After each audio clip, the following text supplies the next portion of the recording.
top of the afternoon, and welcome to CTV Sports. I'm Dale Schwetz. And I'm Jan-Erik Frank, and is that yourself, Dale? You said it, in a happy St. Patrick's Day, coming to you from the CTV studios here in Wellington, Florida. But we are back at the Grand Champions Polo Club, field number 1, for our second game here in the World Polo League Palm Beach Open. A triple header for you today on St. Patrick's Day. Jan, it's been a fun day already. The early game was a lot of fun to watch. Up and down the field, very close. Very close indeed, and now it is game number 2. Remember, Dale just said there was 3 games coming your way, the 4 o'clock game, don't forget that. But now let's focus our attention on these 2 new teams making their debut. Dead End versus Global Port. Players will be coming out onto your screen very shortly, but let's just run through the names of the players. We've got Evan White Junior playing, that's the word on the street, but Evan White Senior is also on standby. Should there be an issue? He had an injury. He's been playing in the 12-goal junior, and he has an injury in his hand. But he worked out this morning. He said he was okay, so he's going to start. So we'll let you know if we do get a change there. And if not, it'll be his father, Evan White Senior. So at number 2, there we've got Faku Losa, the first of our 2 7-goalers on that team. At number 3, the 8-goaler highest handicap player, and that is Magula Prida. And at number 4, then, as I just said, the second 7-goaler, Pedro Falabella. This team is coming in at 23 goals, so they'll be given 2 goals on handicap. A Global Port, and very interested to see how this captain, this patron, will lead his team. Mikey Romero from the Philippines, coming in at number 1 off 0 goals. At number 2, then, the first of our 2 10-goalers in that team, Polito Pierres, playing at number 2. Sapo Cassette, the second 10-goaler, at number 3. And Anthony Garcia playing off 5 goals in at number 4. So that makes that team 25 goals. So, as I said, Dead End coming in with a 2-goal on handicap. Your 2 mounted officials this afternoon, Gaston Dorignac and Esteban Ferrari. And as always, the third man, IRO. Good afternoon, Mr. Steve Lane. You got it. We will be using the replay system as we do in the World Polo League. Each team will receive a challenge, one per half, use it or lose it. When you use it and you're correct, you'll receive another. If not, you lose it. And all the triggers are in place. Check to see if goals scored. Check to see if the ball goes out of bounds at the end of the field or on the side of the field. Check to see any time a 2-legged or 4-legged athlete comes together on a very hard play. Anytime they come together, they may check the cameras. You also check the cameras for any unsportsmanlike conduct. And if the umpires, that they disagree on the field, we have the umpire challenge in place. And very clean game this morning. Not a lot of fouls. Both teams less than 8 fouls in each half. 6 fouls apiece. I think are 4 and 6. Clean game. The games have been very fast and open. Field 1 here at the Grand Champions Polo Club.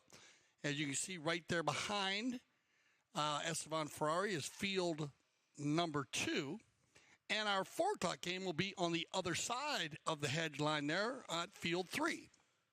So if you are in the Wellington area and you like to come out and check out one of our games, most of our high goal games at the World Polo League have been being played here at the Grand Champions Polo. Remember, we also play at the Santa Rita Polo Farm, where today they're playing 6-goal polo. They are indeed, and I can tell you that we did promise that this morning in the 6-goal Madeleine Bourdieu Memorial. Limehouse took on Brookfield Farm Polo, and they beat them by 7.5 to 7.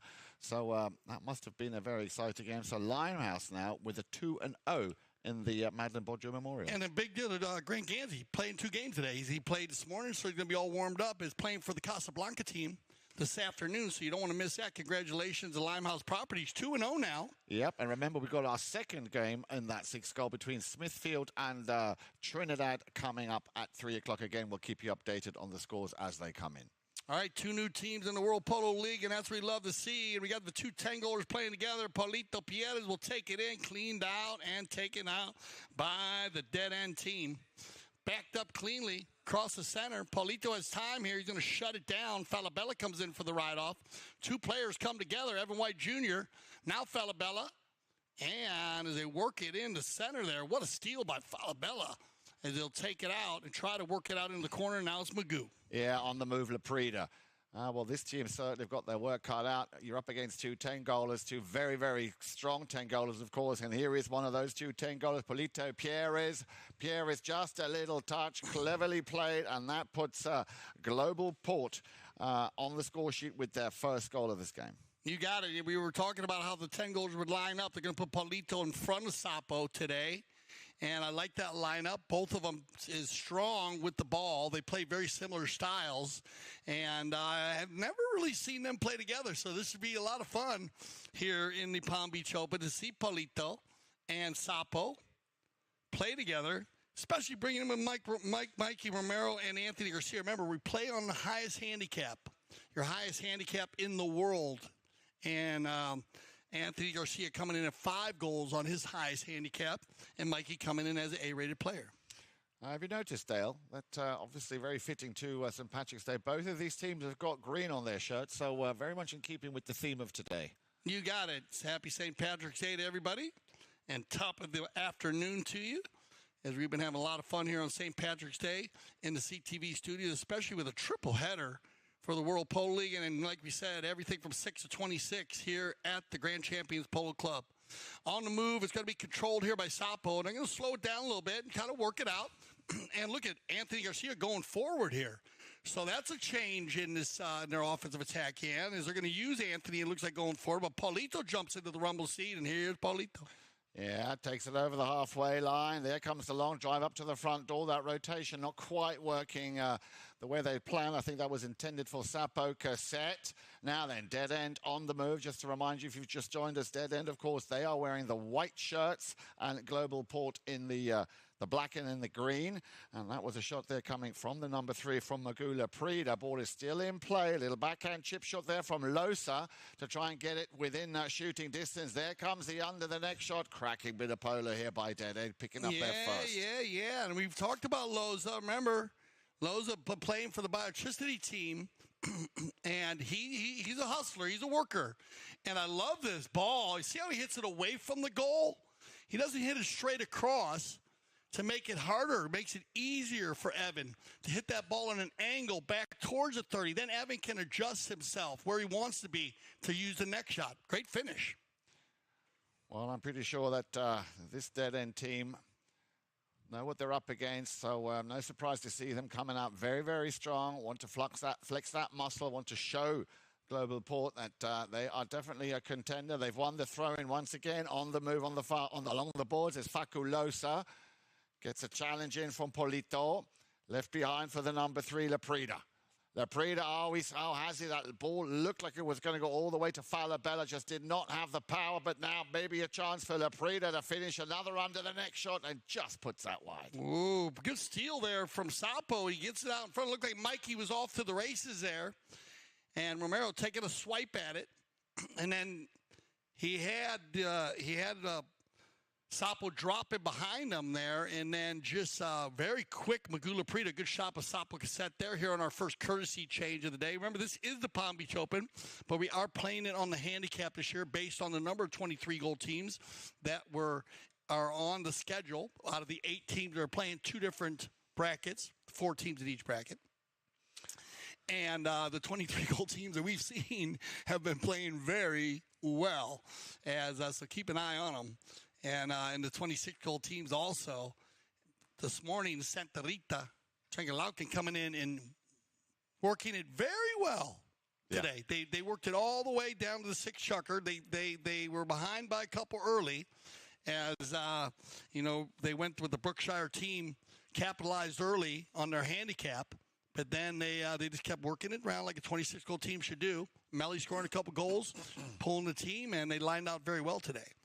But again, all the teams have been showing higher level polo here in the World Polo League on our 5th season this year. So once again, thank you for joining us here on CTV Sports. And this is a big game for us because we love having the new sponsors, new teams playing here in the World Polo League. Indeed we do, and players are back out on the field after a quick pony change. So a goal apiece, but that don't forget those 2 goals on handicap given to Dead End.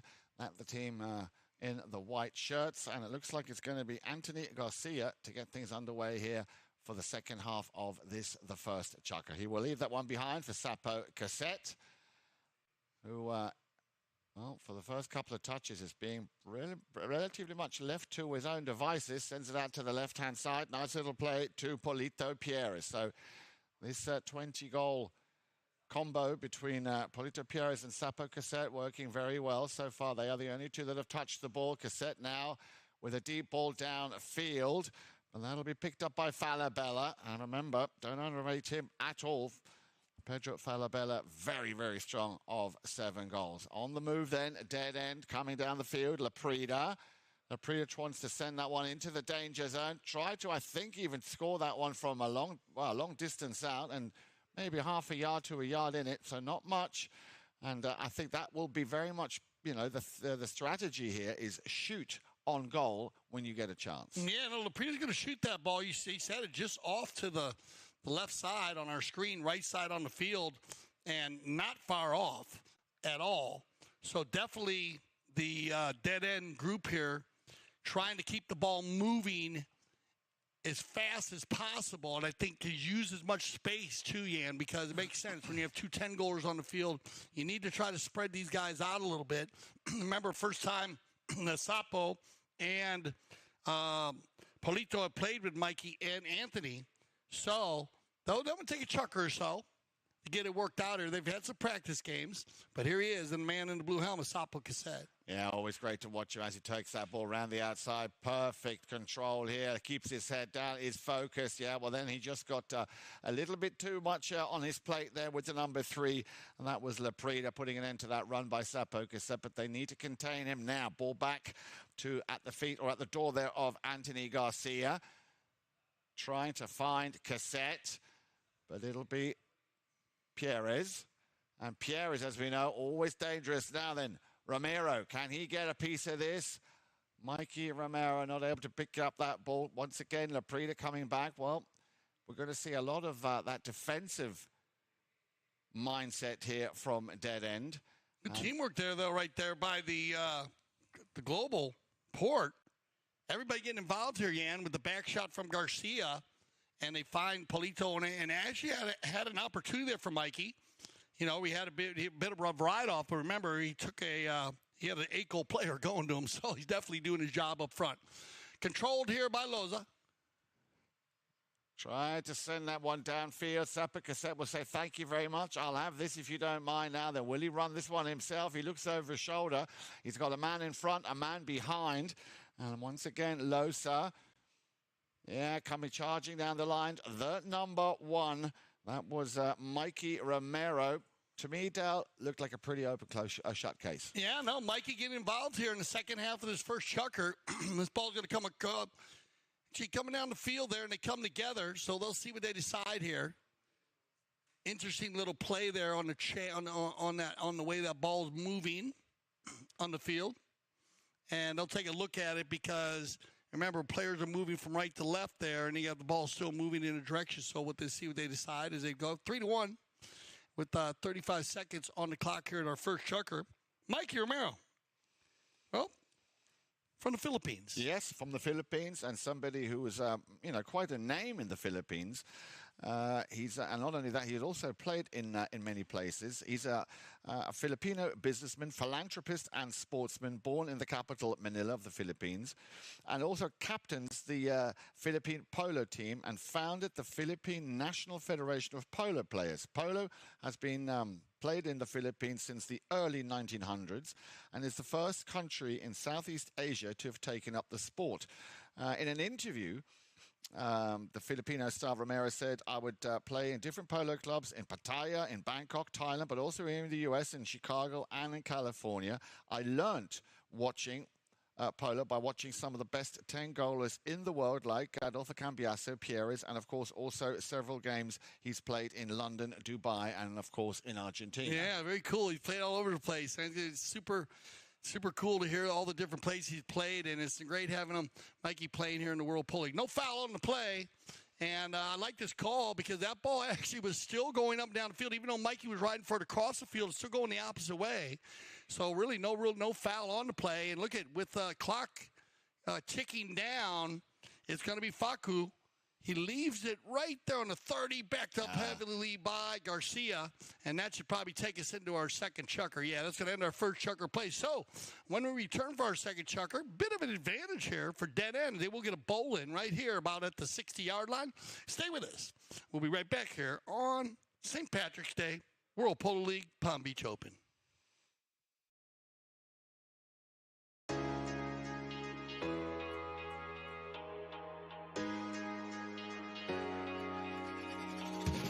Happy to be back in town playing with the best teams, best boys, and on the best fields. So we're gonna start the season a full power horse. I'm just happy to be back in Florida. It's hometown. Looking forward to getting back on these amazing fields.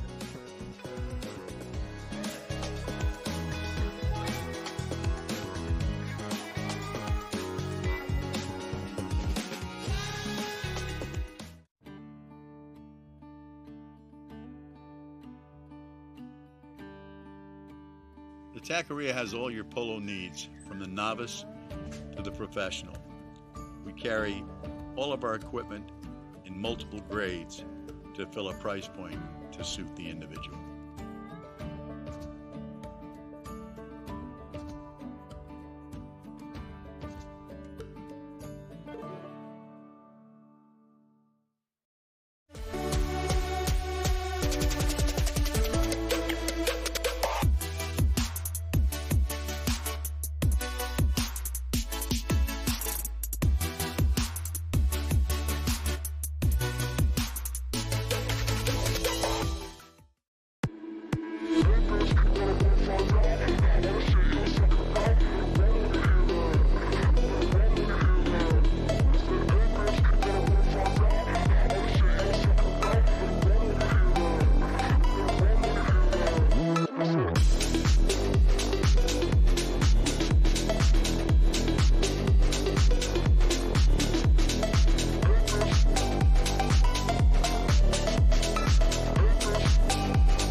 Top of the afternoon to you. I'm Dale Schwetz. And I'm Jan-Eric Frank. Good afternoon. And Jan-Eric Frank, it's a lot of fun here being on St. Patrick's Day with you. It I'm going to is. be leaving you, though. I'm going to the field for the 4 o'clock game. I know. What were you thinking, Dale? Well, I got to spend at least part of my St. Patrick's Day on a horse today. I mean, spread the love, as you would say. got to spread the love. Exactly. So, good game here. We got to start out. Remember, we have the dead end team. They're coming in with Evan White Jr. They're in the white jerseys.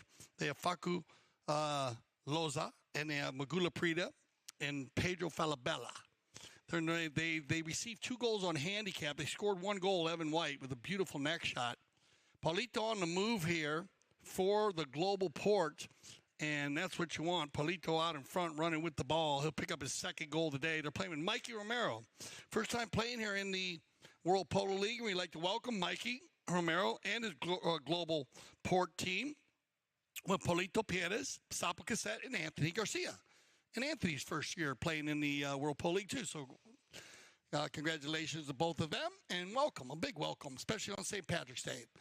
The 2 10-goalers have been strong here in the first 2 chukkers. They're working well together. Paulito being the scorer, and Sapo facilitating the ball perfectly. And it's going to bring it within a 1-goal difference. It is indeed, as they line back up on the halfway line. So Global Port coming out very strong, and that great run from the halfway line, as we just saw there by Paulito Perez. This time, the ball has been taken on by Pedro Falabella. Little deflection. Cassette, he had a big hole in his mallet, but able to, on the turn, pick that one up again. Now over on the far side. Can he pick this one up on the near side and run with it? Yep, of course he can. He is, after all, Paulito Perez. Looks over his shoulder, slams on the brakes. He comes the under the neck shot, just a little chip. Oh. And just ever so slightly wide. Wow. Shows you how quickly they can move the ball down the field, though, huh? Broken play with Sapo, but he just snapped an 80-yard back shot, maybe 100. Paulito on the move. Good play, Mamagoo. He was there for the hook, but Paulito's so good with the mallet, you got to be careful. Falabella on a knock-in. Playing the number 4. Out to the right-hand side. Looking for his number 3, Laprida. And we know that Falabella and Laprida also, they've played a lot of polo together. Very, very strong combo there. On the near side, gets a hook. Very clever hook there. There's the backhand. Well, a couple of players here from Dead End appealing that there was a right-of-way infringement. Let's see if the umpires, what they make of that. Here we can look at the footage again. On the near side, in comes the number 1, Evan White. Yeah, you can see that play there. You probably have the white player on the offside and the black player on the near side there. So you got to ride a player off there and make the back shot, offside back shot, or stay near side. And actually, Garcia could have stayed near side. So just on the read there, but a good call by the Mount officials. On the move here and crossing the 60, so you're going to get the open goal penalty 2 in favor of dead end on the blocking foul, right-away violation. Now, I know they switched this up here. I'm not sure who's taking them today, Yan. We've seen Falabella take them. Loza also takes them. And Magoo. I see an Evan White Junior and Senior here in the World Polo League also with their dead end team. And it's got to be Magoo Laprida do the honors.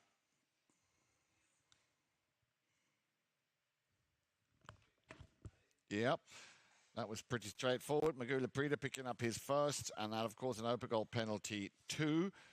And with that, once again, restores that 2-goal advantage. 4 goals to 2. We are in the second chukka, and we've got 5 minutes left on the clock. Good offensive attack there by the dead end team.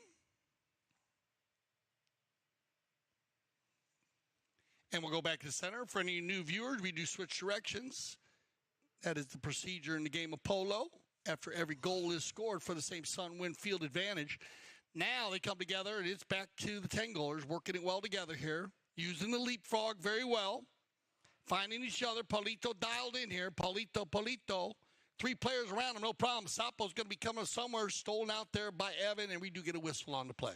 Yeah, player coming in there from, well, it looked like he came from the right over to the left. We'll have to wait and see and look at that footage. Here it is then. Pierre is working it. He gets a hook.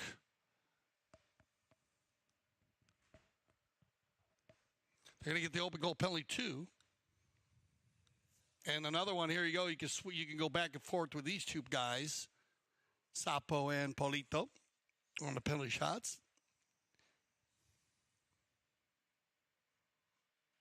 Looks like Sapo's going to do the honors here today for the Global Port team.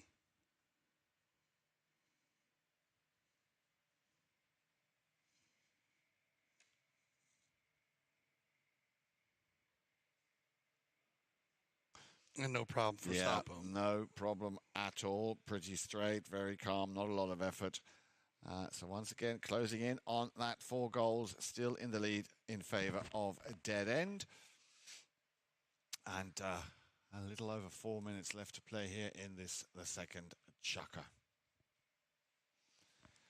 Now, of course, still waiting very much for that first 2-point conversion. We thought we might have seen one yesterday. Yesterday, of course, was the first match here of the Palm Beach Open. We already had the second. This is the third, and we've got a fourth coming up this afternoon. And we've now got a run here from Sapo Cassette out in front and out on his own. And what happens when you leave a 10-goaler on his own? Chances are he's going to score, and that's exactly what he's done.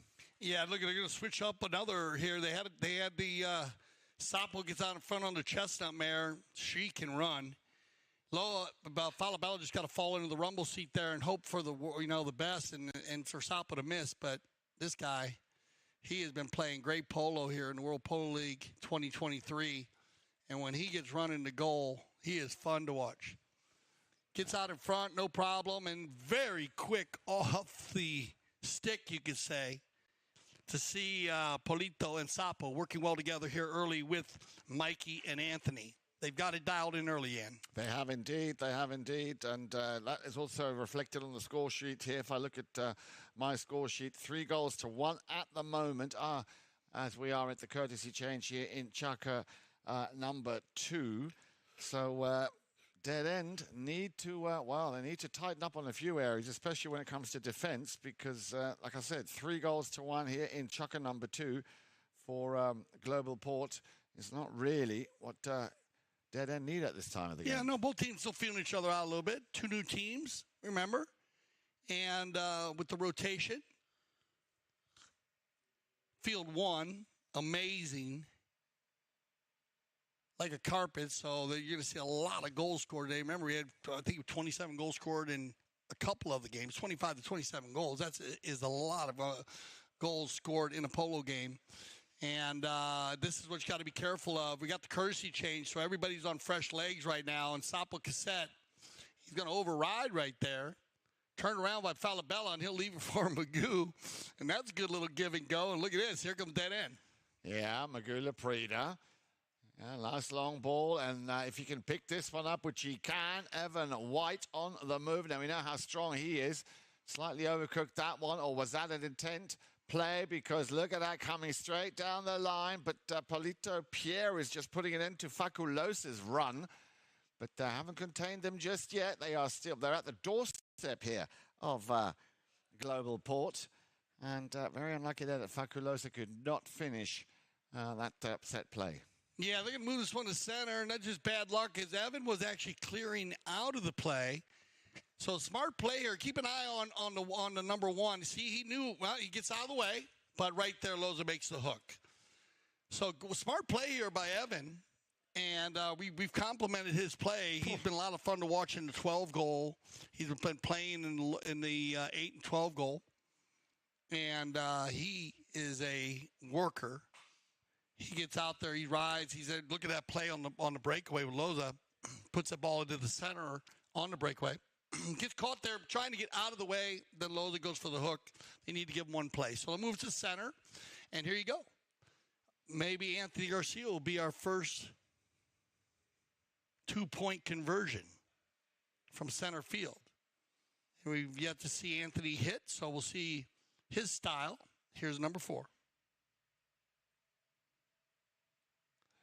Sends it out to the left-hand side, looking to feed it to Sapo, who immediately was covered, but then Polito Pierre now he's within shooting distance. Yeah, just held off on the firing there because he saw Evan White was coming down. And once again, a nice little steal here for the boys in white. Garcia sends it back. But Falabella, also, of course, very strong hitter. Wow, I mean, that's a tough play to make. I mean, they're going to whistle him up here, which is bad luck. But watch this ball go straight up in the air. Keep an eye on Garcia on the left side, and then he goes out of the air with it. Wow. And actually makes great contact, Anthony Garcia, but you can see him following across the right-of-way as he took that one out of the air. And so they'll go ahead and whistle him up on the reaching foul right-of-way violation pretty much in front. Smart play by Faculosa to jump on that right-of-way. But what great hand-eye coordination there by Garcia. Incredible. Out of the air, running by it. You're the big tennis player with the volley. Yeah? Yeah. Open goal penalty 2. It'll be Magoo. Ooh, bad luck. Ooh. Yeah, you could see how he overrolled his wrist there. That ball had nowhere to go. Yeah, he kind of snapped at it a little bit there. Yeah. He made one in the second. So they'll go to the knock-in, and now they're going to switch it up a little bit. So we're seeing a couple different looks here. As it was Anthony taking it, now they're going to switch off to Sapo. And Sapo again getting very close to that halfway line without anybody challenging him. Now then, Losa. Yeah, he put his oar in, but it's left behind for Polito. Pierres takes the same direction out onto the right-hand side. In comes the challenge. There is the under the next shot. Oh, that would have been a perfect pickup by Sapo Cassette, but he read it well. Falabella straight away there. Stops, turns. Oh, nicely outplayed. And he's going to call. Yeah, this is a dueling. You call it dueling banjos if you want, but they just go at it. But you said good read there by Falabella. That pass was just to the left, and then Sapo dives in there, but right there he's being blocked. Yeah. So that's where Mikey just got to be a little more composed, just relax a little bit. Go ahead and give him the one play. They'll bring it to center. And we'll see if they decide we might have a challenge on the ball placement here. As we do have a challenge on the ball placement. Okay.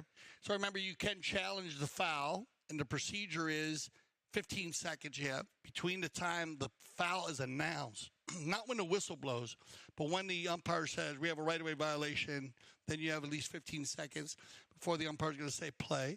You can say challenge. And also you can challenge the ball placement. Of course. So if they decide they wanted a 5 or a 4,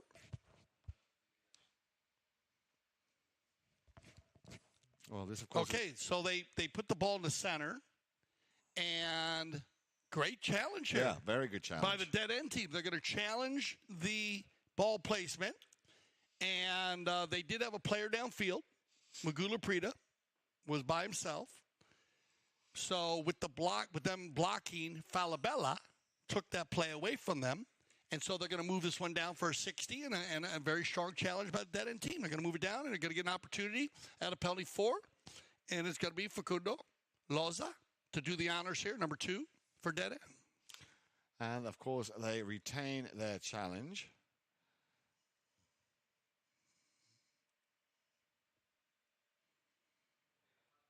And that looks, oh, no, it looked, well, from where we're sitting there, that looked like it might have just gone wide. That first penalty 4. So it stays 4 goals apiece. We are still in the second chukka ball. Once again, tapped into play by Garcia. What's he going to do with it?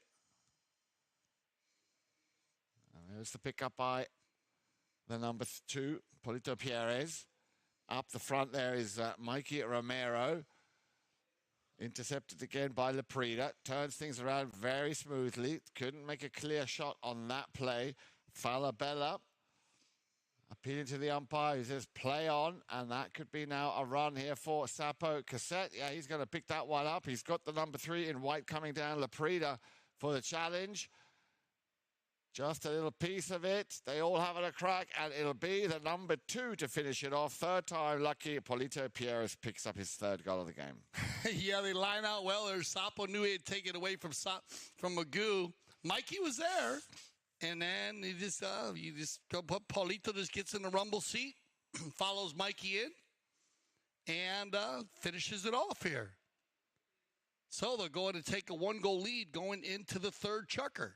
So a very tight game once again. So we'll send everybody off to get some fresh 4-legged athletes. And we'll be back here for our 3rd chukker play. Stay with us here on CTV Sports.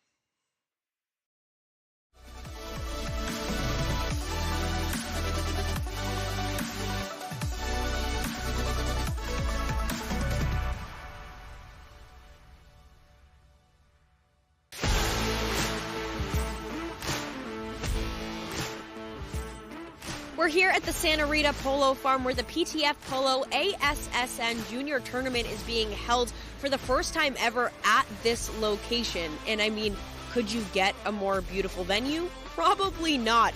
The tournament includes players of all ages, starting with the youngest at just 2 years old and the oldest at 20 years old. So you've got all ages, all skill levels, and a whole lot of fun. Let's go check it out.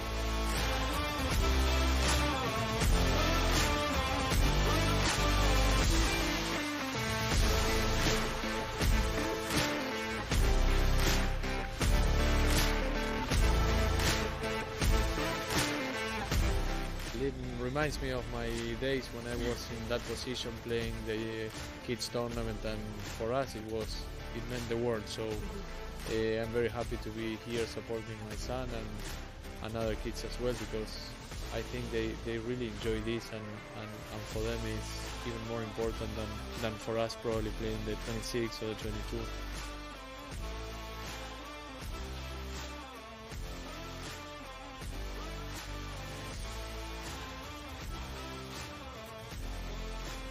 Well, that's a wrap on the PTF Polo ASSN Juniors Tournament at the Santa Rita Polo Farm. So much incredible talent coming up through the ranks. The future is certainly bright for the sport of polo. Now, for more information on the PTF, head to polotraining.org. And, of course, head to Chukker TV for all of our awesome content, including full game broadcasts.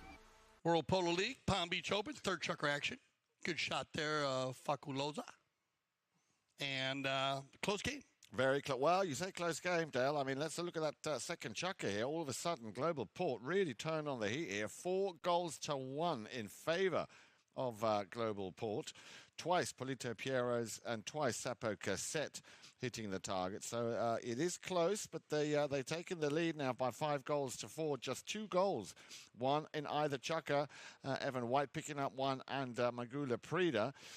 Is this... Well, they missed a 2 and a 4. They did. So that's why I say, and those are just misses. They know it. So Magoo and Loza, they know that. They have opportunities there, and they need to capitalize on those. But if you do the math there and drop those on them, they're up by a goal. So 6-5. So very, very tight match going into the third chukka here. And both teams, though, playing well together. Yep. Very well. As you said, 2 new teams, Global Port and Dead End. Both teams still have challenges. Great challenge in the second chukker by Dead End, challenging the ball placement. The ball was placed in the center of the field. They thought it should have been a 4. They won their challenge, had the opportunity at the 60s, but that's why you got to take advantage of those, Jan, especially with such a great job using the challenge system and getting the opportunity to have that goal shot penalty. No, I think it's a great system, Dale, and it's proven to be very effective on so many occasions, especially the ball placement. The foul is one thing, but the ball placement, and that, of course, is again where the technology is our friend.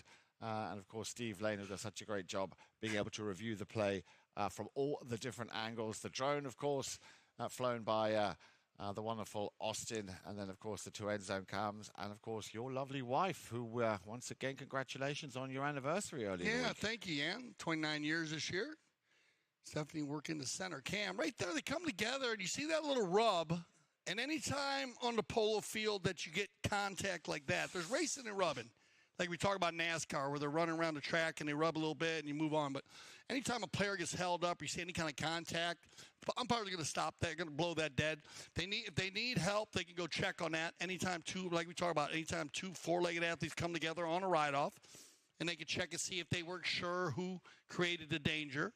And in this case, it's pretty simple there. You can see the Loza kind of rubbed the front of Paulito. That held him up, and he also had the opportunity to hit the back shot. They're going to move it down for the open goal penalty 2.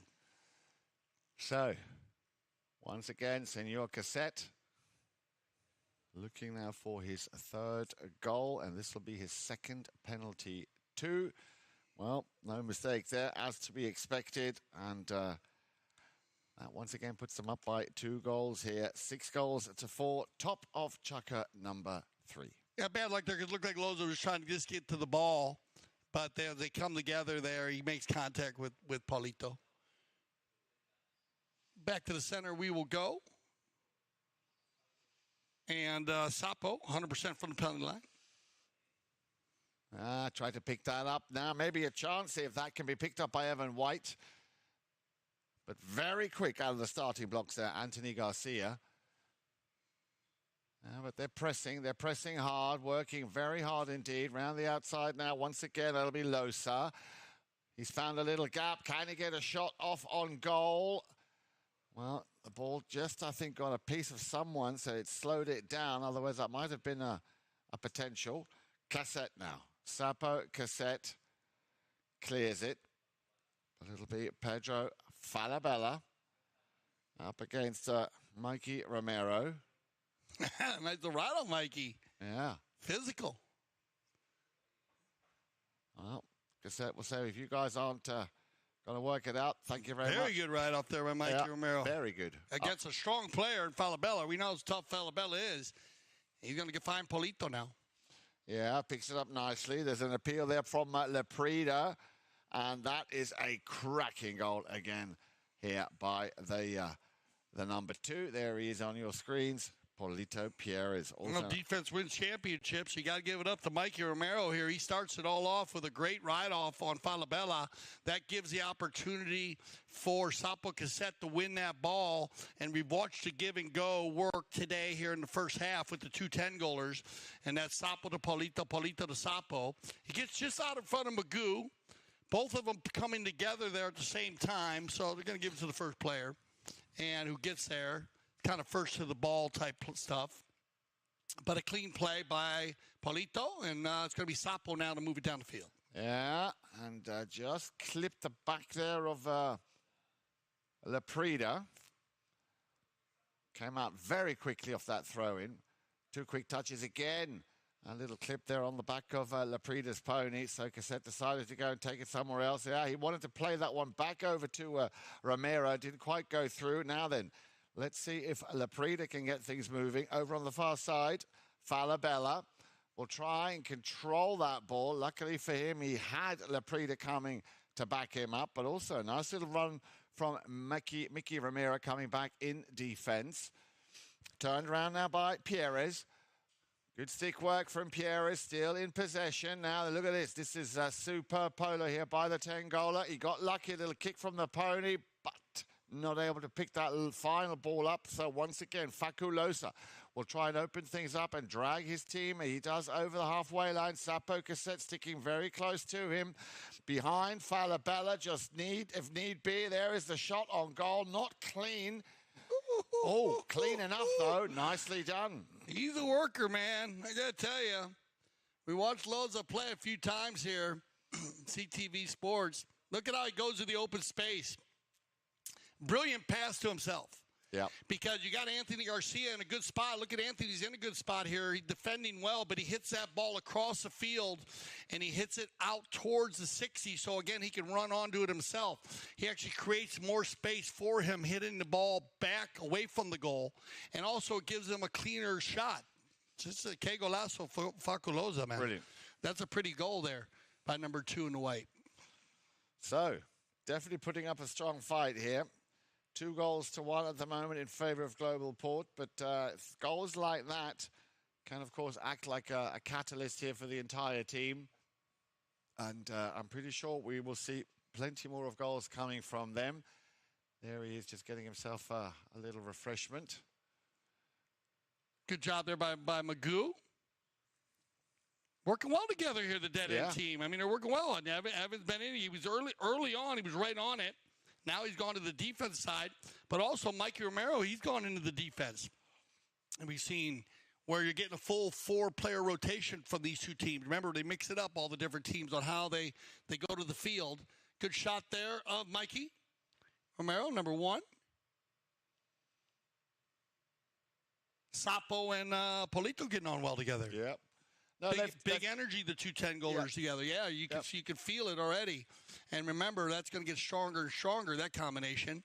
And but both teams, all the teams, that's where we're seeing. We're right in the middle of the World Pole League right now, Yan. We talk about it mid-season of the high goal, right in the middle where everything heats up.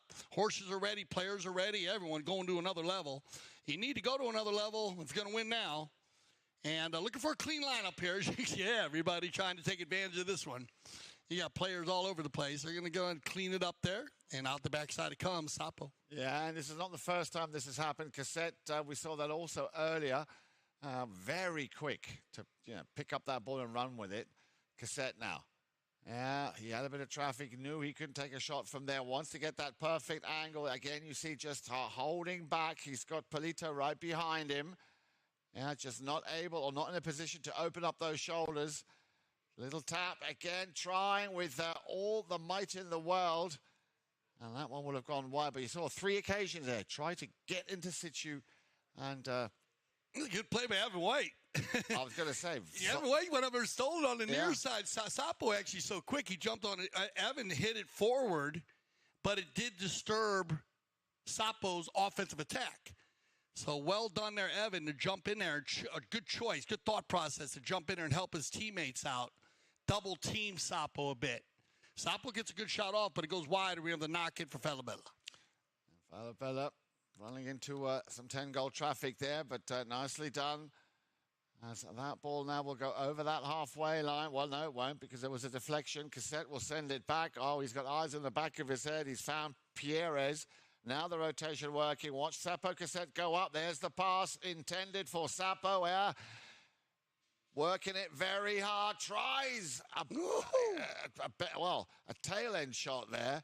But you can literally see that play unfold as Pierre sent it up into the danger zone. Yeah, that's power polo by the 2 10-goalers. You can see they had him moving, Great job by Falabella to keep Sapo contained. But look at this, up and down the field, we're running and gunning. Yeah, Evan White too far out for him to pick that one up. But coming through there is with the number 3, Laprida, Magoo Laprida. Nicely done. Very nicely done. And that's how quick it could change. You had Sapo down at the far side. You thought it looked like he was going to put it away on the tail shot. They turned the defense into offense as quick as possible, and dead end brings it down. Evan's going to leave this ball for Magoo. Well done. He had the near side neck shot. You might as well leave it for Laprida on 8 goals on the offside. And Magoo, perfect. And that brings them within 1 goal. So, fighting. I like the spirit here in this dead-end team against Global Port. And you can't let the fact that you're up against 2 10-goalers get to you. You can't do that. It's a different style of play, too, because they remember they're heavy in the middle. Yeah. But great job here by Mikey and Anthony. They're doing their jobs. Anthony's making the back shots and making strong back shots. Mikey's working well in the front and also playing D, coming in and making some plays and letting the boys do what they do in the middle. So, and on the other side, you have the 4-player rotation, and it's going to be Evan. A little over a minute left to play here. Cassette on the move. Look at him. 1, 2, 3 touches. Cuts in again. Wants to create some space for him. And again, chasing everybody or sending everybody on a wild goose chase. Incredible, the agility of this man with the number 3 in black, Sapo Cassette, as also is the case for Polito Pierres. Yeah, dead end. Trying to be as much of a nuisance as they can here. Well, I'm sure they'll be happy with the way things are at the moment here, just down by 1 goal. And we will see how this turns out in the second half. Remember, the stats will be coming up after this, chukka. So before you get yourself a fresh cup of coffee. Oh, hang on. It ain't over just yet. A chance here now for Garcia. Garcia should have maybe taken that shot a tad earlier. Yeah, he almost got in front out there, but that's a different dimension. Seeing Anthony going forward, so that adds to their arsenal. But that's going to go ahead and end it right there. They're going to run out of time. So look at this, 7-6. Global Port's going to hold on to a 1-goal lead. Remember, dead end getting the 2 goals on handicap, but having a little issue there. They missed a couple penalties. Here's our stats. 7-6. Shot on goal. Global Port with 1 more, but very tight. Knock-ins, not that bad, but there you go. Dead end just missing the goal a few more times, and that's where they need to clean it up. 2 of those were the penalty shots. Throw-ins, though, Global Port strong. A little bit of an advantage there. Fouls committed right there, 3-3. And 2-1 on the penalty scored, so not a big difference. As a very tight game, just anybody's ball game at this point. Great match, good shot there, Sapo Cassette as he heads towards the Global Port tent for halftime. And we'll go ahead and let them work things out here in their tents, as we call them, the locker rooms of sports, polo. And Yannick, Frank, and I will be back for our second half. Stay with us here on CTV Sports on St. Patrick's Day.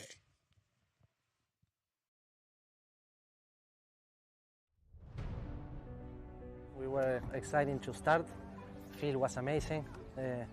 We knew that it was a really tough team that we had against. Mark always puts a really strong team in the field, and it was Gilberto's first game, tournament and everything, so happy that he did good.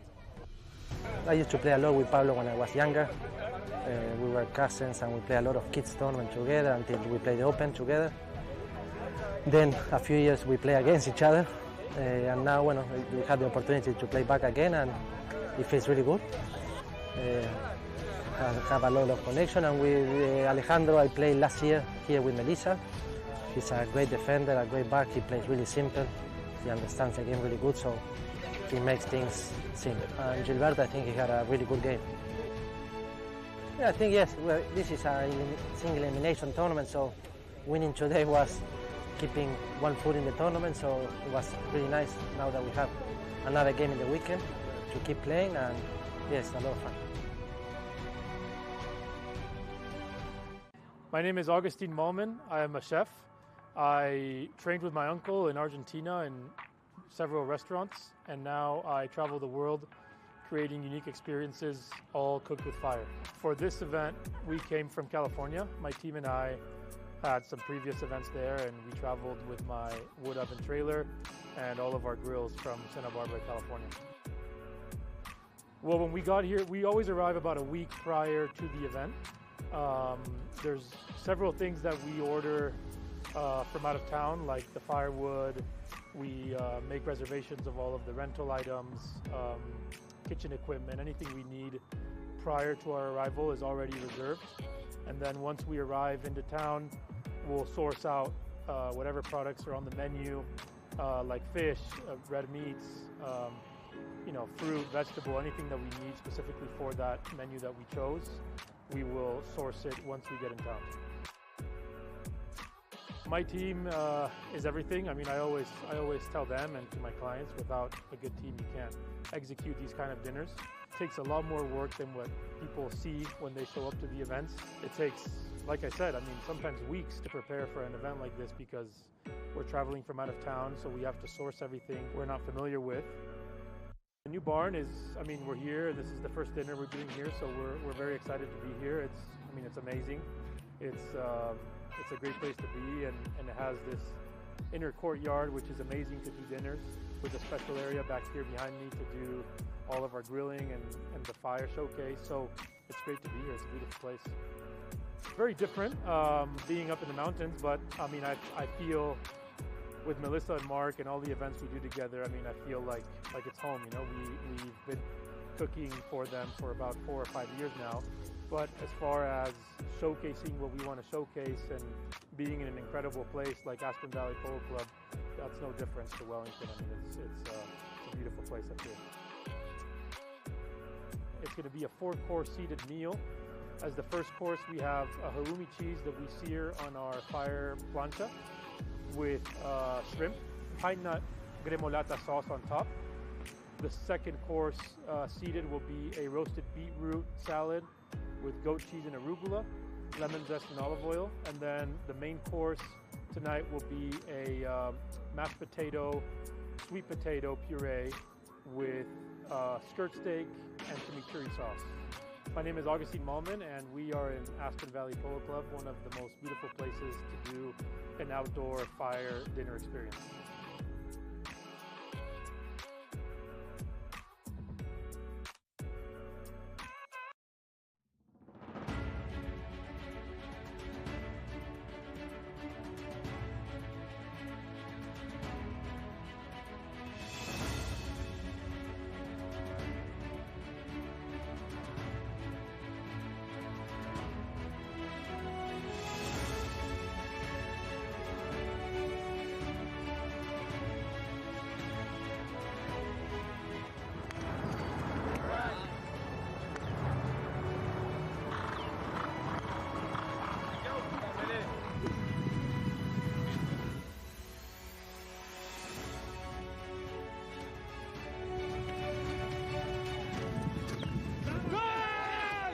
Hi, I'm Tomacho Pieres. Hello, I'm Nacho Figueras. Hello, I'm Martín Muñoz. I'm Gonzalito Pieres.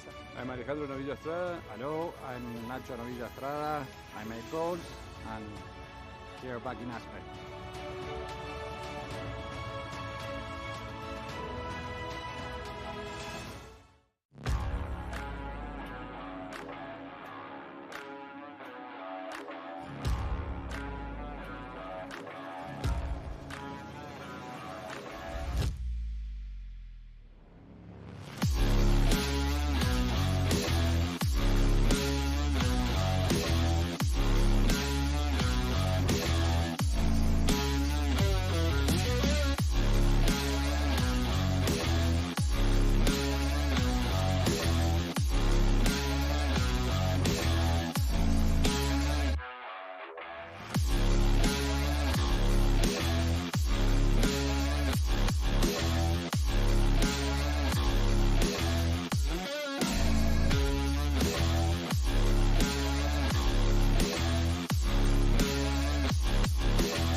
This is a championship meet. All the best jockeys in the world are here, and I'm excited to ride against them. We back. And you get to watch some really incredible, talented athletes out there. To us, it's a place to be in the winter. I love Gulfstream Park because of the racing. The palm trees, the beach is right here. The horse racing is some of the best in the country. A lot of good horses come out of here. And if you want to go to the next level, Gulfstream Park was the place to come. I remember the first time I came to Gulfstream, it was like this big fairy tale place. All the history. And all these great horses, trainers, jockeys. It was everything I ever dreamed of.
Welcome back, and top of the afternoon to you here on an amazing St. Patrick's Day. I'm Dale Schwetz. And I'm Jan-Erik Frank.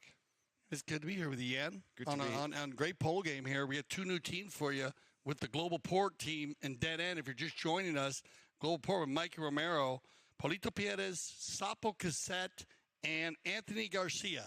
And we saw a lot of positive plays from this team.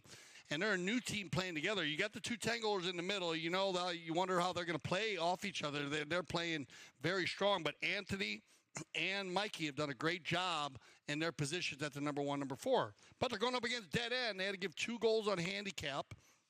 And Evan White Jr. will make sure, we'll see if he's still going to finish. He looked like he was okay. Yep. He has an injury in his hand. He said he was okay today. So he started to play. And he's played very well with Facu Loza, Magula Prida, and Pedro Falabella. They are a 23-goal team against a 25-goal team. At the moment, 7-6. And it looks like, it looks like Evan White Jr. is still going to keep playing, so he must be doing all right with his hand. Indeed, and that ball has just been thrown in, and it looked like for a moment there that Global Port were going to run away with it. But once again, a nice little shot here from Laprida, looking up and finding the man you just spoke about. There he is on the ball now, Evan White. Very solid. Looks over his shoulder, needs a bit of backup. There's the backhand coming in from Romero. But now then, charging down that line was Falabella.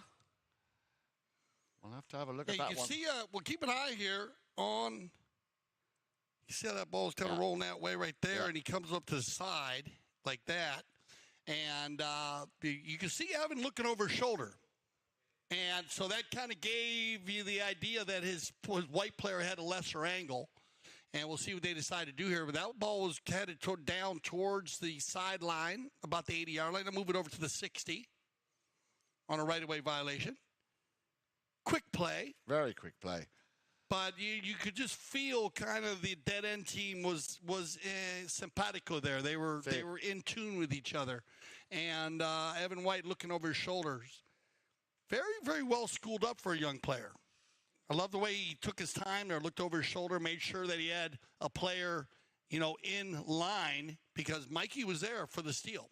All right, it's going to be Loza with the 60. Ooh, there you go, Facu. Very nice, very nicely done. So that's his second of the afternoon, and a great way to start this second half. We've got a set of 7s on the scoreboard, Dale, and as you were just talking about Global Port, I was going to add to that. Then I think Dead End, who are not showing any signs of being intimidated by these two 10-goalers, are also, standing their ground very well here. Yeah, no, they are. We said we see them play as a 23-goal team. They'll battle it out to the end, and Sapo and Polito They know it. And look at this. It's going to be picked up by Falabella right out of the bowling. Falabella. Nice. And that's just a great run here as they win the bowling, get the offensive attack. I mean, Sapo was going for it there, but Falabella on a very strong four-legged athlete puts Sapo on his hip. Great approach shot and an easy finish. And 2 very quick goals, Dale, which has put Den End back in the lead here. So I have to commend them on their fighting spirit, and they know, and you can see that's becoming very evident, they know they need to be quick in everything that they do. Yeah, remember, coming out of the 10th, you know, they work on it. They'll talk about different plays they need to make, how they need to make the adjustments. And right now, the dead end team making some quick adjustments early, but it's going to be Paulito working it inside the 60 now. He'll leave it there for Sapo. This is what they've been doing here in the first and second chukker. They all come together. They leave it again for Paulito. Anthony will get in the mix. Gets a hook. Mikey. And I think Mikey Romero's going to get one. Yeah. Well done, Mikey, on a little slap shot right here. Let's have a We'll look get at that. the replay here as they go back and forth. Everyone was clustered up. You could have thrown a blanket over 7 players right there. Watch Mikey. It pops out to him. Yeah. And a nice little stab. Well done. Well read. Very well read indeed. So Mikey Romero picking up his first goal of the afternoon. Not an easy goal yet. Because that ball's popped out at him very quickly. But Mikey having his mallet in a nice spot just to be able to slap it in. It's all about the anticipation. Yeah, everything about it. You'd be surprised just having your mallet. If he has his mallet up there, he might not score. Exactly. So he's got his mallet down, ready to stab at it, ready to make a hook. And we talked about Mikey early. You know, he's been on the defensive side of the stick also. So not just playing the one and pulling the team, but getting involved, making some bumps, making some hooks, making some ride-offs to help the boys get free. Here you go, Sapo. There's a little backhand shot there from Pierres to Sapo Cassette. Now, once again, Pierres is going up at the front already. That rotation working very well again here. Garcia. Cassette will finish what he started. Gets a hook there. Very good hook there. Cracking defensive play from Evan White. And then coming charging out of nowhere, the man with the number 4. We had a feeling he was going to score one in that play. Anthony Garcia. Yeah. And you got to love it because the middle is working hard here. But Anthony and Mikey right there ready to go. So both teams coming together strong out of the 10s. We love to see that, Yan. World Polo League. Right there, not sure where the ball was, but Anthony was perfectly on it, and he had Mikey in the rumble seat. Yep. No problem. Well, this is what we talked about the speed. And, of course, Global Port have shown that. All 4 of them, Mickey, Anthony, Polito, and Sapa, how quick they are. But like I said, you know, I'm really enjoying also the performance there by Evan White, the way he hooked just now, you know, in the right place at the right time. So even though they got off to a good start and Global Port have come right back, it's only 1 goal in it here in chukka number 4. Courtesy change, very quick. I think this is probably one of the fastest games, Dale, that we've seen so far. No, it is, man. Well, everybody using the courtesy change. We use about 45 seconds to a minute right there, 45 seconds. And everyone's been honoring that. It is a change for the 4-legged athlete. And also the World Polo, you're seeing a lot of other changes, if you notice. We started seeing a lot of it in the Founders Cup, especially in the semifinals and the finals, where they're using the courtesy change, but then they're also using the NASCAR change whenever you want. And, of course, you can use the change your horse whenever you like in the game of polo. You cannot take time out for it. No. Only for an injury or a tack time. And but the courtesy change is in place, which is a USPA tournament condition now. So if you are playing at different clubs around the nation, you can use the courtesy change if it is something your tournament conditions would like to see. Back and forth here, and this is a tight one, so every possession is going to be big. Magoo. Leprida has a deflection, gets a second chance. Still Leprida, but now then can Sapo Cassette get there before the ball reaches Falabella? Of course he can. Manages to clear it. But look, they're pressing very hard. Losa putting the heat on. Cassette.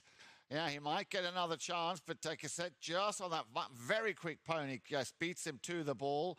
There is the backhand, and he read it well. Another one of those super plays, and this one will go through. Cracking goal, but yep, for Falabella.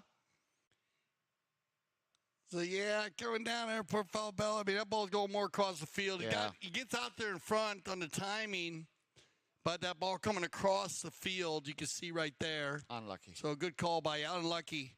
Had the speed, just too much of an angle there. Yeah. Too much of an angle.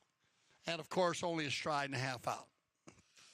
So, they're going to drop the ball there. Good call by the mound officials on a quick line change. We talk a lot about the quick line change. Yeah. You see that a lot in the game of polo, and we talk, well, I mention it all the time, hardest play in the game of polo for everybody, the players and the umpires. And it does happen, and when it does happen, it happens very quickly. That's why they call it a quick line change, like stuff like this. And they are moving and grooving right now, Jan. Great horsepower, great teamwork by both teams. Indeed. Now, once again, Falabella, can he? Well, he thought he might leave that one for his number 3 for Laprida. Laprida there challenging the Tangola cassette. But look at the stick work here. Nicely teed up from the stick side to his near side. Ball goes towards the sideboards. Not much that Romero could have done here now. And Losa working very hard there. I've been watching him throughout this game, and he is literally putting in the effort. And putting in all the effort here. Pick up here and stolen by Garcia. But they're not getting very far. They're standing very deep. There is an inside backhander. Maybe a chance here. He's going to have to be very quick because he's coming in for just a cheeky little steal there. Still Falabella, still dead end in possession. Peppering that goal mouth. Runs into some traffic, and we'll have a whistle on that play, so that'll be an interesting one. Wow, that was a great series of plays there for 2 minutes. Both teams, some great ride-offs by both teams. Very clean, physical 2 minutes. And then we're going to go ahead and get a whistle here. As they all come together. Remember, both teams still have challenges here in the second half. We did have a umpire trigger. And we had a great challenge in the first half. We had a trigger where the two umpires, one umpire had a foul, one didn't, and they bowled the ball in earlier. And we had a challenge, a great challenge in the first half by the dead end team. They challenged the ball placement. And they had it at center. They thought it should be a 60. And they won their challenge. Well, the challenge is used in the first half by both teams. Just the one check the ball placement. And right now, with 1:46 left, looks like Falabella is going to go off and just get on a fresh one. A couple different players here on dead end changing up their mounts as we have a little break in the action. And it looks like they're going to go ahead and let Loza. And Facu made a 4 already here in the 4 chukker. Interesting as a number 2. Just because he does a lot of work, sometimes it's hard to take the adrenaline out of yourself when you're playing number 2. But he doesn't have any problem hitting the penalties. Woo! A little close there, but he puts it just inside the post. And you can see mounted official right there, Esteban Ferrari, pointing right at the post, saying, just inside, guys. And what he do is the umpire is going to put a shoulder right on the post, so he's going to be able to see exactly how that ball comes through there. Remember, we do have the trigger if we need it to check it, but no need for the trigger. And back to the center we go. Look at this. We got 9s on the board. Both teams on track here for 13 goals. The magic number in the offensive attack. Here we go. The ball's back in play, and they've won it again. Falabella picks it up nicely, stops, turns, has a little look. Leaves that one behind for Laprida. Back down the boards here for Falabella with a chance. Well, he got a piece of it, and you can see there, Sapa Cassette just having a close look at his pony there. He thought he might have had a little... It bounced off him there? Yeah, on his off his head. So, great that they always, the players, they keep an eye on the welfare of the ponies as well. Stopped, turned again, power play, nicely done here by Laprida. Laprida finds a little gap. There's the snap to send it up to Evan White. into the thick of it now. Also Falabella, but good bit of defensive play coming with a shot, a backhander from Ramiro. And Cassette will be up and away if he can just control the ball. But this is what I'm liking about this dead-end team, Dale. They are shutting them down very early. And I got to tell you, I mean, they're shutting down, but look at how quick this guy is. I mean, unbelievable. Everybody's so quick on the field. Both teams taking the World Pole League. This is what it's all about, higher level pole. Just moving it. Moving the ball, Falabella. Yeah. Yeah, he'd done all the hard work. He created the space, and then I thought on that particular play was a little bit too quick. I thought, or maybe they just ran out of time. Well, he was running out of time, yeah. So he went for a quick shot there. I think that ball probably might still be on the field. We'll see. We'll let the umpires figure that one out as the time did click down. But there's great drone footage there for you. Show you field 1. That's field 5 to the left. Remember, we'll be on field 3 for our 4 p.m. game. Stay with us as we get ready for our 5th chukker play.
The World Polo League, a new breed of polo.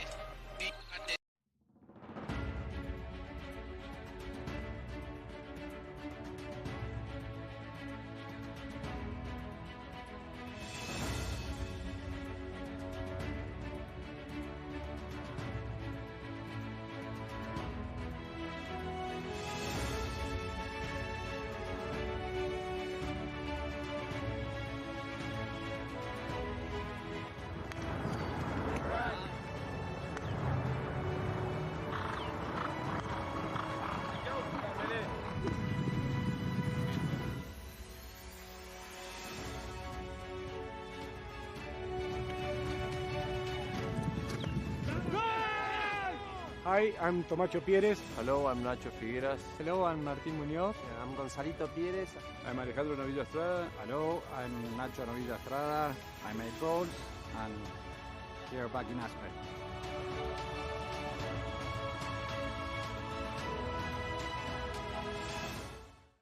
Once again, a warm welcome and top of the afternoon to you on this St. Patrick's Day 2023. This is also our 3rd game of the Palm Beach Open, our 2nd of our triple header today. Dale, is that yourself over there? Yeah, we have all kinds of stuff going on in the Wellington area. Tell me more. Which is a lot of fun here if you're in our viewing area. And it started yesterday over at Buffalo Wild Wings over on 441. One of our favorites. One of our favorites, right around the corner here from the CTV studios. And you'll be able to watch all the CTV sports, all the polo matches live on their many TVs. Yeah. And they have a lot of TVs. I know. They have a special area also, though, outside, but they're going to be all over different TVs. And you can go there, enjoy some wings, burgers, beers, and, enjoy the games. Enjoy yourself. Have some fun. Is that where you're taking me? I'm taking you for dinner. This evening? This evening. Oh, behave, Dale. on the St. Patrick's Day. Here we go, then. A green beer. We have a green beer. We do, exactly. 9 goals apiece in the 5th chukker. Dead end, 23-goal team taking on a 25-goal team, and we've been talking about this throughout this game. What an exceptionally fast game we've been seeing here from both these teams playing exceptionally well. But like I said, Dale, I'm very much in favor of seeing, of course, always the well, I don't want to call them the underdog, but the weaker team on paper at least, and that, of course, is Dead End. The way they have been playing here, they've been fighting for every inch of field. They've been fighting for every possible possession play, and it's been very effective. They are very much still a contender here, but of course, this is what you don't want to happen, is someone like Polito Pierres, one of the two 10-goalers, picking up that ball and running away with it. Pierres in hot pursuit now, Faculosa. See, and this is what I'm talking about. They will fight to the very end, and this is what I'm loving about this Dead End team. Now, that's just a great second effort because Polito on an amazing-looking bay pony here, and a little bit of a problem there. Mickey was going in there to make a play.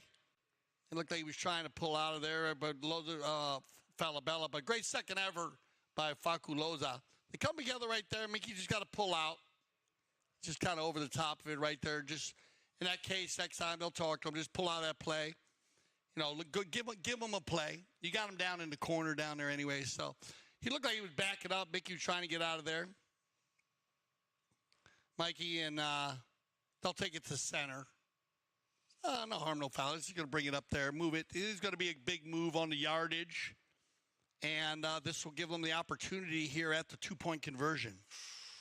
We didn't have to see that yet. But you got your fingers crossed. You said it. We might see one today on St. Patrick's Day, yeah?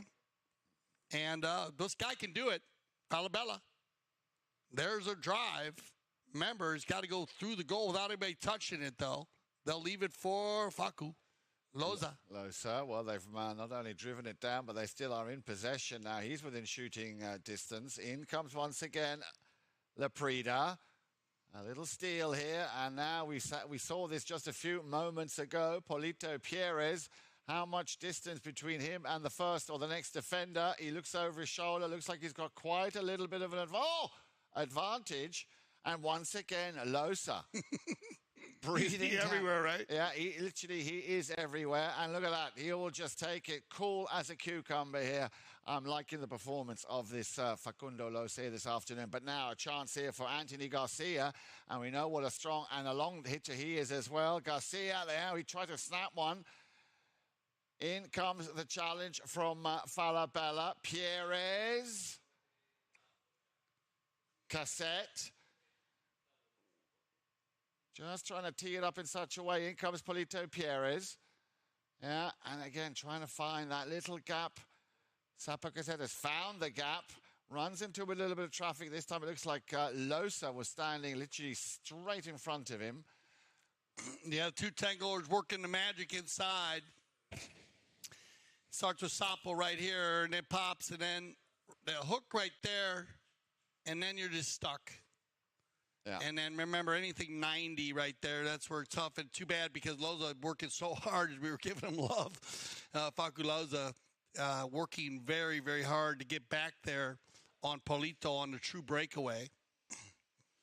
And so we do have a blocking foul. We'll see what they decide. Look like a blocking foul here. So we'll decide what they decide here. Now, a bit of an angle there. So... and where that ball was actually placed. Now, if they do call the blocking foul, it would be from the spot. And we'll see the angle right here. And that's not as bad as it looked like it might have been. So Sapo might go ahead and choose from here. Remember, he has the ability to choose from the 30, in which he can take it back to the center. And Sapo says, no, we'll take it from here, which looks like an easy shot for the man in the blue helmet. And at the moment, Sapo 2 for 2 from the penalty twos, both from the 30-yard mark, now from about 8 yards out, and a nice easy pop shot right there. Yep, and that makes it double figures now for that team, Global Port, 10 goals to 9. But like I said, you know, I still see Dead End possibly in for a St. Patrick's Day, a Paddy's Day surprise. Well, it's going to go down the end here. Like you said, just great ball. As you said, a great match by both teams. And again, two new teams that coming in very well organized. You got to give them love, both of them. Dead End on 23 and Global Port on 25. Very competitive teams. Ball's back in play then. And they've won it again. Yeah, a little bit of an entanglement there between the two number twos, Losa and Pierres. But again, good support coming in from Laprida. Laprida will go up. There is the pass. Nobody home. Garcia will control it, stop and turn it. Has his pocket picked on the near side. Losa, oh, how unlucky, but charging down the line came the number 3. Now, have they given advantage or have they blown the whistle? And once again, Loza, quick on the stick. Anthony with the that's the first time we've seen him turn the ball today. So I wasn't sure if he was told by Sapo to go for that. They're going to use a courtesy change here. But as I said, Anthony, the power polo player, he's been hitting the back shot all day. Maybe just trying to change it up a little bit. Sapo and Polito in the middle of the game. Because he was right there to help out. And if Anthony controlled that ball, then Sapo could have fell into the rumble seat behind him, and they could have moved forward. But just a really good steal by Loza. He's quick. Very quick. Man, is he quick. And when he comes in at full speed. He actually he stole it away, but again, good rotation by the global port. And there's a good shot of everybody getting ready to get on their new horse for the courtesy change. Magula Prida. Christian Laprida Junior. I said I played a lot against his father. One of my mentors also back in the day when I first started to play. Mm-hmm. Amazing player, his father. Christian Laprida. Big shout out to the Laprida family. Revlon. He carried the colors for many years when Mickey Turner pulled. And captained that team very well. Many big wins. And, of course, Iñaki, his brother, very strong player, Magoo's younger brother.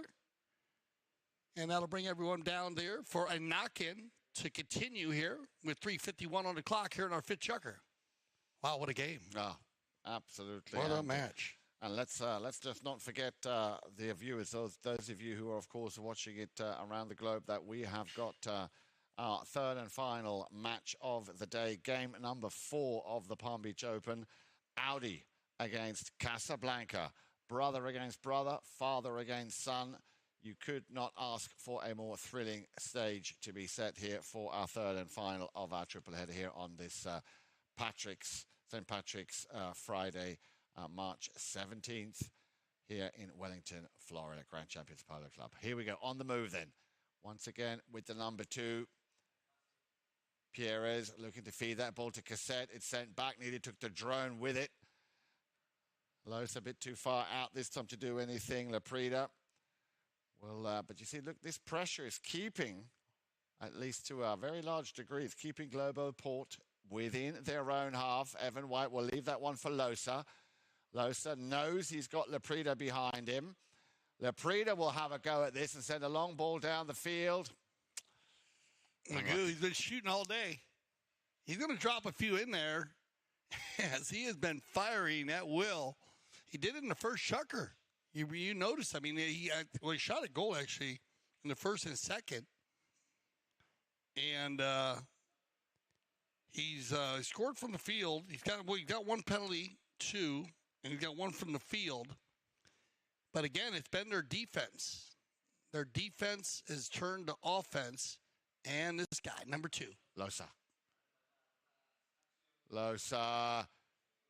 Oh, brilliantly done. Again, you know, he's just got such an intuition, such a sense of where he needs to be, works hard, and is rewarded once again with his 4th goal of the game. Yeah, you remember, on fresh legs here, on the gray 4-legged athlete, they just changed on the Kersey change. They played about 30, 40 seconds. And so the gray mare is ready to go. Everybody on fresh legs, so it's going to be moving. But Loza, he comes out of the hole very quick as he turns that ball, finding himself speed and space. But here comes number 3, and it's going to be picked up here by Cassette. He'll take the mallet, leave it for Polito. They'll line out. Good bump right there by Evan White, but Polito's going to have the opportunity. Yeah. Easy pickings there, easy pickings after they drew level. Polito Pierres picking up his 5th goal of the game. Well, nice ride out there by Evan White to push Sapo out of the way. Just great control by Paulito here. And Loza. You can see Magoo right there. He noticed that Loza never rubbing, so he pulled out of that play. Smart play. He can't meet there. And Paulito's so good with the polo ball. And that'll keep it 11-10. Bounces off a player right here. Loza gets a piece of it. Sapo gets a piece of it. Flies across the field. Magoo trying to keep it going. Uh-oh, true breakaway coming. Number 3 on the move. It's going to be Magoo Laprida. He's going to stay out in front of Garcia. Everybody picking up a man behind him. Magoo inside the 40. Loose ball play. Taken out by Paulito. Yeah, unlucky. I think he ball sort of landed or jumped out of a divot there, but they've managed to keep possession of the ball. Last half a minute or so to play here. Can they get the equalizer before they go and change for the 6th and final chukka? Looks like we could see another shot on goal. Unlucky. Oh, Pierre has got a knock there. Magoo's just got to come in there behind. You're going to get a whistle on the play. That'll stop and end our 5th chukker. So we'll see what our mount officials decide on the whistle. But control here by Paulito, and yeah, just right there, a little uneven off speed. But 2 good friends right there. You can see good sportsmanship by 2 players. That'll send everybody off, and we'll see where our mount officials decide to place this ball. But it will be a possession in favor of Global Port when we return. And you don't want to miss this 6 chukker. Should be a good one. Stay with us here on CTV Sports.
At the time the taqueria began in 1975, our goals were simple: to provide service, which we did fieldside with our first trailer, quality, and those hard-to-find polo specialty items.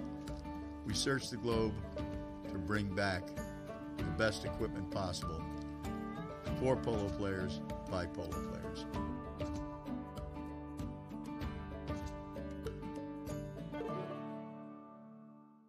Eleven to 10, 6 chukker action, live from Field 1 at the Grand Champions Polo Club. And Yan, well, Paulito, looking for back-to-back wins from last year? Possibly. Last year, of course, if we remember the Palm Beach Open last year, a very top 26 goal team from 2 decades ago. Catamount, which featured Scott Devon, Toro Ruiz, Paulito Pierres, there you have him, and, of course, Nacho Navijo Estrada. They knocked off Richard Mill in the final, which was made up of Santos Bellini, Grant Ganzi, Pablo McDonough, and Juan Martinero. The final score was 9-7, and that was the first ever win in the WPL tournament for that team, Catamount. And the MVP, if you remember, was indeed Paulito Pierres. Yeah, so looking for back-to-back championships here in the Open, Paulito. And they moved that ball to center. So I like the ball placement here. is remember we had a uneven ride-off at the end of the 5th chukker, and so they moved it to center. And here we go. This should be a fast and furious 6 chukkers. It's going to be Magoo. Leprida looking for the equalizer, gets it deep down the field into Global Port territory, and a little cheeky shot now. Did that go through? Wow. Magoo Leprida. They get running, and they get out in front here, and Magoo Leprida just drags it into the 30. Anthony comes flying by right there. He waits on Anthony a little bit. Anthony was going for the block, but Magoo held up just a little bit, let Anthony clear out, and then shot it in behind him. Super goal. Ball back in play. 11 goals apiece. Still on the halfway line. Pierres, just trying to come through. Got a little bit too messy there for the two mounted officials. Okay, so they're going to come to bowling here in the scrum, and they're getting blocked all day long here. But you got to be careful. See, when Loza goes near side there, he's still at a 45-degree angle, so he's blocking that play. And that's where they're going to call. They're going to whistle this up. Now, remember, both teams still have challenges here, so we'll see if Loza had enough room. He might have enough room. So they're going to take a look at it. They'll slow it down, take a look at it, and they're going to use their challenge. Yeah, this would be a good time to take that, make that call. They decided not to use their challenge. Oh, really? So I'm going to say well done here. I'm going to tell, I think this is a great time not to use it. Just because you're giving up a 60, and you're in a very tight game here. You might need it. You might need it here at the end of this 6 chukker, somewhere in this 6 chukker. Maybe to save a open goal, maybe to get a better ball placement. As we saw Magoo and the boys use that. Remember, in the first half, they received a 4 from a 5. So, big deal to move that ball from center to a 4. And even though we got the 2-point conversion in line, it could come into play here. So I like this thought process. They're going to save their challenge. And here comes Sapo on the little chestnut.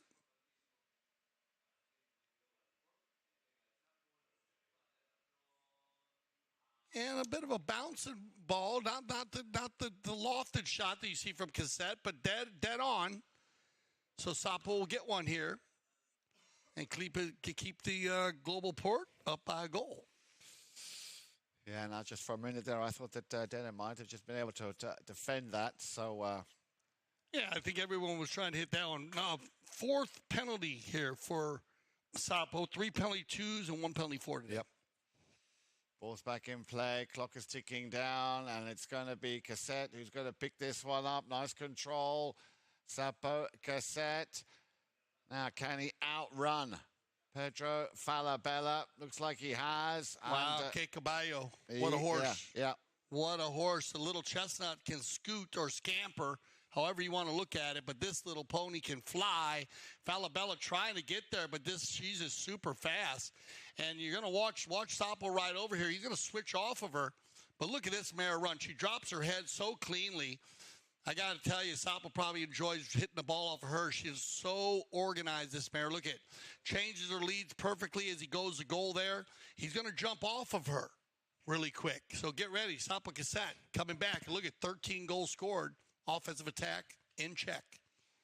He's going to jump on to the, it might be the stud here. I'm not sure. We'll see. But also definitely a bay pony here off the chestnut. Oh, there was a whistle on that throw in, Dale. See what happens here. Anthony's spinning around. It bounces off a pony. Oh, yeah. Sapo's going to get caught there. That ball bounced off a pony, went up and down the field. Evan White with a good move here, Junior, getting on that right of way. Anthony facing it the other way, so just bad luck for Garcia. He could make a play there. And I think maybe that's what threw Sapo off a little bit. Not exactly, how that ball came off the – that's the one thing about the bowling. I mean, that it is a bit of a lottery, So the change of possession, the cop, as we call it, from the ball that goes out of bounds on the sideline, why so many players are in favor of that play, of that procedure, Ian, is because you do get control of the ball. You get change of possession. Well, they used to do a bowl in there. Every time the ball went out of bounds, it was a lottery. I know. Well, a lot of players used to hit the ball out of bounds on purpose. I mean, just to save a play. Exactly. And then, you might get it back. Yeah. So, but now, seeing you don't get it back, now that's changed the game. So the game is growing in leaps and bounds. This guy's been good today from the penalty line. Loza. Here's Faku.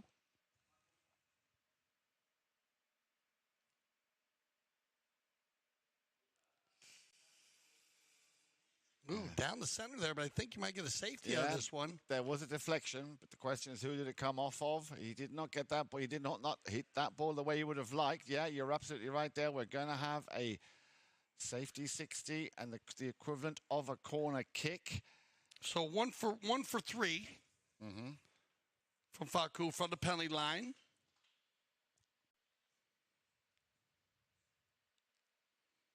Now that ball, of course, when the defending player hits it out, as in soccer, they give the corner kick. We give a penalty 4, or penalty 6, actually, from the 60-yard mark.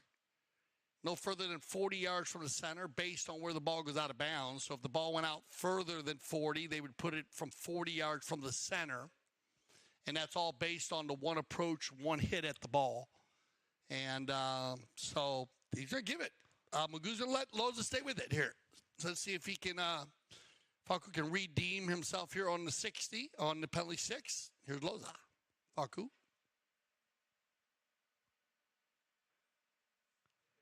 And there you go. Ooh. Nice swing. Nice tempo just off to the left side, your right side on the field, left side on the screen. And they're dodging bullets here, Jan. Yeah. The global port.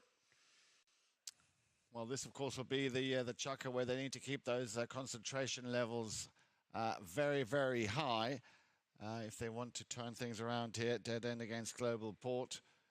They've got the horsepower, they've got the talent, and there it is. Nice little pick up here, once again by the number 3. Laprida sends that ball downfield. There he is, plenty of space, no mistake. So that is a dozen now also on the account of dead end. Well done. Evan out in front. Sapo cannot do anything but fall into the rumble seat.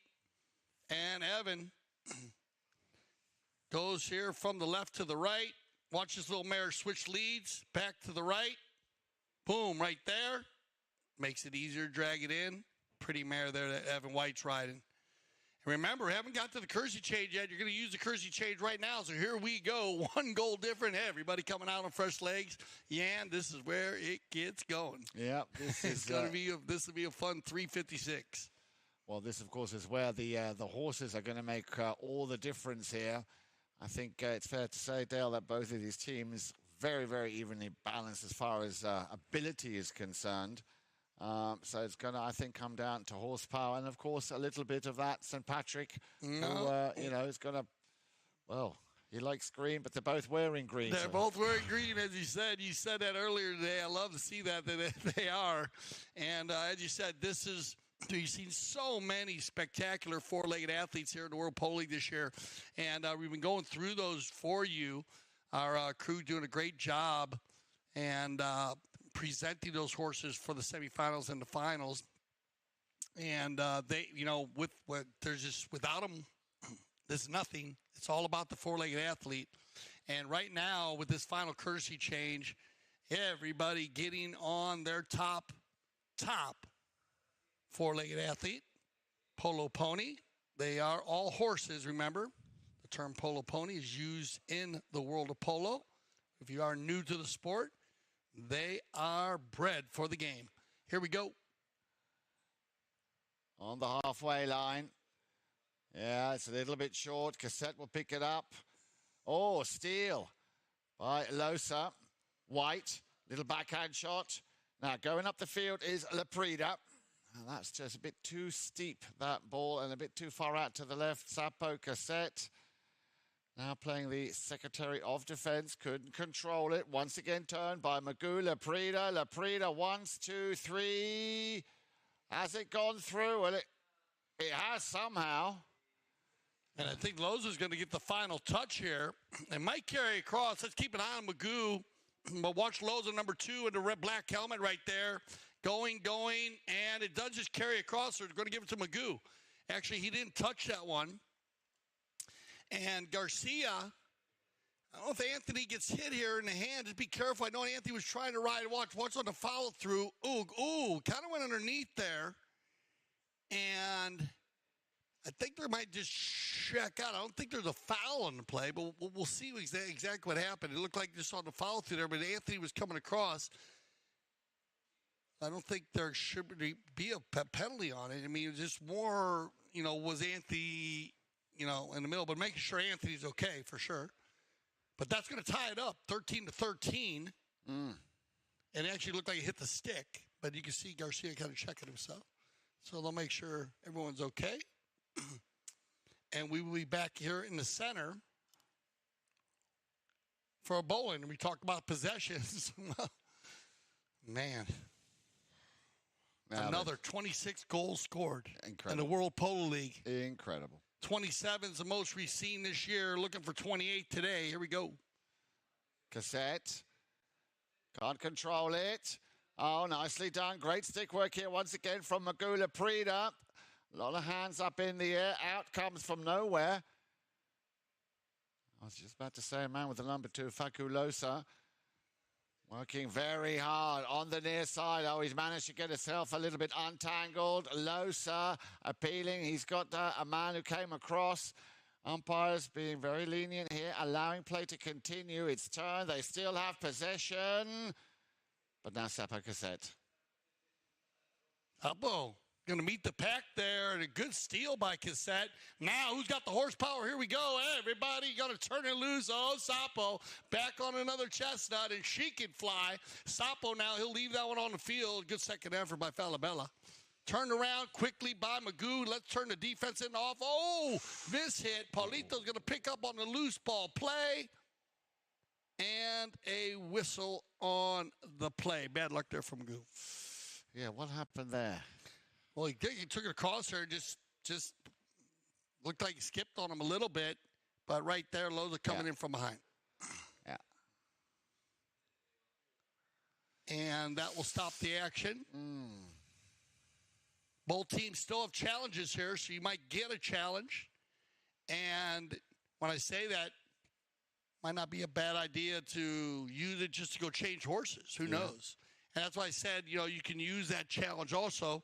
Because right now with the 1 goal difference or an open goal penalty, maybe you want to get on a fresh pony. You're looking at 1:41 on the clock. It looked like everybody on the dead end team went down the other way. So they might have went and switched up on a few. And Sapo's going to stay on the chestnut.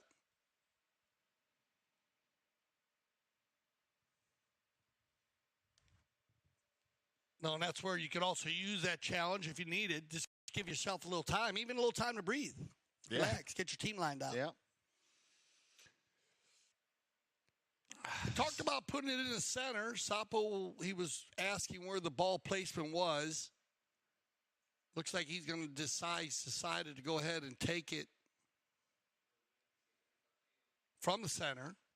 And here comes Cassette on a penalty 2. He's still got time out on the field.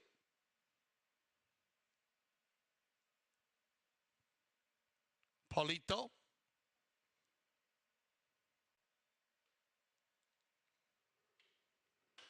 Okay, so they just decided based on the contact on the play to allow one of the players to change. And so the dead end players took advantage of that. And they went down and changed a few too. So you're looking at a whole different, different group. As we saw after the Kersey change, Sapo's going to stay on his. And after that last run, you can understand why. Yeah. Because you got another one that can, the 2 chestnuts. It's a different one here. The other one's a smaller chestnut.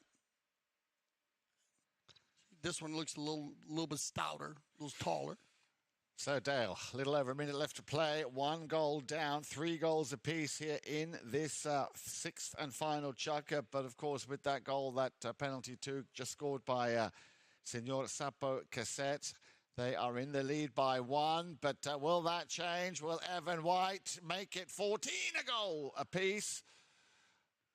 So unlucky there Yeah, bad luck. Haven't had opportunities. He's been hitting the ball so well. Now, this American run. So Sapo Cassette's going to get out front. Watch her pin her ears back. Out of the air, no problem. Bobbing her head perfectly. Sapo, deep neck shot coming. Deeper now. Flips to the inside. Drags it across.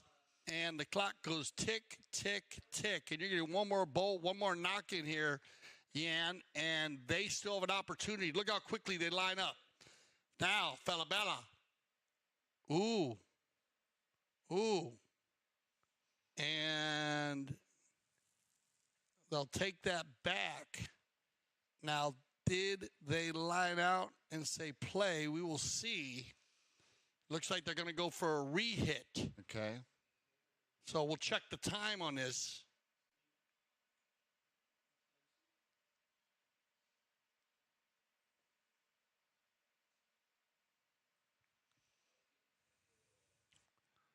Okay, so they're going to be right around the 24 seconds. So they still have time. Yeah, but so do, of course, Global Port. If they can, what they've done here, steal that ball in the half of a dead end. Now then, he can score from anywhere. That would be within range. It's just gone wide. Yeah, and that's all right. Paulito's going to finish the play right there, Yan, and that's what we're talking about because he's going to go, clock goes tick, tick, tick. He's going to work it out. And that'll end it. What a match. 27 goals scored here. That ties the record that we saw on field 2. Here's your final match stats. 14-13. Well, I love that. That is just good polo. Shots on goal, both teams. He's got to give both teams credit, 20 and 17. I mean, and in dead end, actually, just a few more. The knock-ins is where it is, and that's where the difference comes, Yan. Look at the knock-ins, 8-3. So just missing the goal a few times dead end. And they'll get that worked out. That's fine. That's not an issue. Keep shooting at the goal. The goals will come. Throw-ins are right there, 14-14. Fouls committed, 6 and 8. Well done by both teams. Keeping it right around 8 or lower. And then penalty scored. Global Port getting a little edge there. And that's where they could be, dead end can just tighten up a little bit, Yan, as they missed 3 penalty shots. So in a very tight game, and the way this World Polo League is becoming, I think all the teams are understanding how important it is. Well, we all know in polo, making the penalties, but really tight games and high-scoring games. So just a super fun polo game. Great to watch. Indeed it was, and that brings us to the end of our second of our triple head. Of course, that was game number 3 of the Palm Beach Open. Remember, we started the action yesterday. Now, we're going to see this young. We're going to see this you young ready for man. a good one? Yeah, we're going to see him on a polo pony in around about 45 minutes or so. I will, of course, stay here to hold the fort at CTV Sports. Remember, Audi winners of the Founder Cup, Casablanca winners of the All-Star Challenge. Both MVPs, a set of brothers, Heta Castagnola for Audi winning the MVP on when they won the Founders Cup, and Barto winning the All-Star Challenge. The stage is set for what promises to be a great way to finish this St. Patrick's Day Friday 2023 with a WPL game of the Palm Beach Open. You got it, Phil Silver. Yeah, and Frank, I'm Dale Schwetz. I speak for everyone here at CTV Sports, where I say thank you for making us the leaders in polo broadcasting. And, of course, always remember here at CTV Sports, we love the polo.